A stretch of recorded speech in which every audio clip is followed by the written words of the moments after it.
খয়রুল সাহেবের নেতৃত্বে টোটাল ওখানে এসে তানাদের উপরে আক্রমণ করে। তৃণমূলের নেতা শাসক দলের এখানে লোকেরা এসে মারধর করা শুরু করে দিয়েছে। আমাদের ওপার থেকে এপারে আসার জন্য সব রেডি, মানে মারার জন্য সব। শাসকের বাধা হচ্ছে, এখানে রক্তদান শিবির হচ্ছে, তো ওদের পুরো মেরুদণ্ড ভেঙে গেছে। গ্রামের সমস্ত মানুষ একতা হয়ে এই তারিখে আমরা একটা রক্তদান অর্পণ শিবির করবো বলে তার প্রস্তুতি নিয়েছি। আমাদের টোটাল প্যান্ডেলের কাজ চলছে, এমনকি আমরা একটা গেট করছি, সেই গেটেরও কাজ চলছে, কাজ হয়ে গিয়েছে। কালকে ইতিপূর্বে ওই বেলা 3টের দিকে এখন আমাদের যারা প্যান্ডেলের কাজ করছিল তারা ওখানে গেটে ব্যানার টাঙাতে গিয়েছিল। তৎকালীন ওখানে খয়রুল সাহেবের নেতৃত্বে টোটাল ওখানে এসে তানাদের উপরে আক্রমণ করে। তৃণমূলের নেতা শাসক দলের এখানে ওনার নেতৃত্বে ওখানে ওই জায়গাটায় পুরো উত্তপ্ত করে, মিস্ত্রিদের উপরে কাজ করতে বারণ করে। সাথে সাথে আমাদের ছেলেরা যারা ছিল তাদেরও মারধর করে ওখানে টোটাল দলবল নিয়ে বেলা 3টে থেকে সেই সন্ধ্যে 7টা-8টা অবধি ওইভাবে তছরূপ করে। তারপরে আমরা যখন এই ঘটনাটা ঘটে সাথে সাথে পুলিশ প্রশাসনের ফোন করলাম, তারা এসে বিষয়টা আস্তে আস্তে যাতে নিয়ন্ত্রণ করলে। আমরা আমাদের পারে রয়েছি, কিন্তু ওরা বারে বারে আমাদের দিকে তেড়িয়ে আসতেছে আক্রমণ করার জন্য। উদ্দেশ্যটা কি আমরা তো বুঝতেই পারছি না এইটা উদ্দেশ্যটা কি, যে আমরা এখানে একটা রক্ত অর্পণ শিবির করছি, এখানে বাধা পড়ছে, মানে আমরা উদ্দেশ্যটা অ্যাকচুয়ালি চাই কি? আমরা তো এখানে রক্ত অর্পণ শিবির করছি, সেখানে এইরকম বাধা দিচ্ছে। তাহলে শাসকের অসুবিধা কোথায়? শাসকের অসুবিধে আমাদের যতটা ধারণা, আর এটাও ভাঙড়ের মানুষ বুঝতে পারছে, শাসকের রাজনীতিকভাবে ওনারা পুরো সম্পূর্ণ দেউলিয়া হয়ে গেছে, ভেঙে পড়েছে। সেই জন্য ওনারা আমাদের যে কোনো প্রোগ্রামে ওনাদের এই অত্যাচার করছে।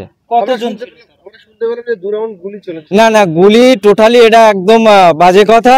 যেহেতু সেরকম হয়ে থাকে, এখানে পুলিশ প্রশাসন ছিল, তারা আমাদের চাইতে ভালো বলতে পারবে। তারা এখানে ঘটনার পরই মিনিট 20 পরেই তারা এখানে ছিল।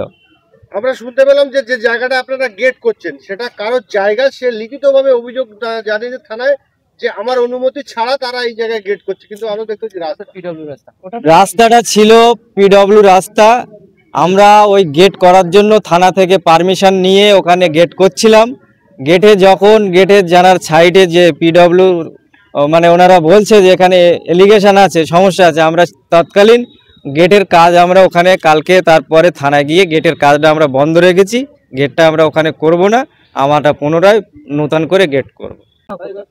শাসকের বাধা হচ্ছে, এখানে রক্তদান শিবির হচ্ছে, তো ওদের পুরো মেরুদণ্ড ভেঙে গেছে। গ্রামের সমস্ত মানুষ একতা হয়ে এই রক্তদান শিবিরে যোগদান করছে দলে দলে, যার জন্যে এটা শাসকের খুবই বাধা পড়ে যাচ্ছে। যে পুরো গ্রাম একতা হয়ে কি করে রক্ত এত, মানে সবাই আগ্রহ কেন?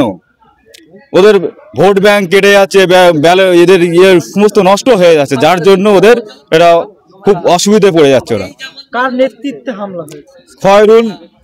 খয়রুলের নেতৃত্বে। খয়রুল ডাইরেক্ট এখানে ছিল, খয়রুল এসে এটা করেছে পুরো। কালকের ঘটনা হচ্ছে, ওখানে ব্যানার টাঙাতে গিয়েছে আমাদের আইএসএফের ছেলেরা।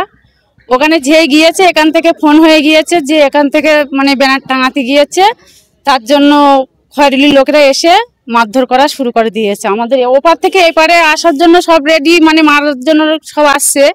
আমাদের এখান থেকে কেউ এগোচ্ছিল না। লাস্টে আমার স্বামী ওখানে যে গিয়েছে, আমাদের 5-6টা ছেলে গিয়েছিল ওখানটাতে, তা ওখান থেকে গাড়ি থেকে লেবি আমার স্বামীকে মারধর করেছে। কতজনকে মারধর করা হয়েছে? একজন, মানে দুজন, একজনকেই মারধর করেছে। 5-6 জনা ছিল। ওখানে কজনা ছিল আমি সেটা সঠিক জানি না, আমি বাড়ি ছিলাম। তারপরে যখন ওখানে গিয়েছি, শুনছি যে এরকম আমার হাজবেন্ডের মেরেছে। ওই জন্য এবার আমরা সবাই ওখানে গিয়েছি। তারপরে খয়রুল এখানে এসেছিল, ওই তাড়া করেছে, সবাইকে তাড়া করেছে, গালাগালি, খুব গালাগালি করেছে, আমাদের মেয়েদের গালাগালি করেছে, আমাদের আইএসএফের ছেলেদের গালাগালি করেছে। খয়রুল নিয়ে নেবো, আমরা রক্তদান শিবির করতে চাই। এর জন্য যদি বাধা সৃষ্টি করতে আসে, তার ব্যবস্থা আমরা করব। মহিলারা আপনারা বেরোবেন? হ্যাঁ, আমরা মহিলারা বেরোবো।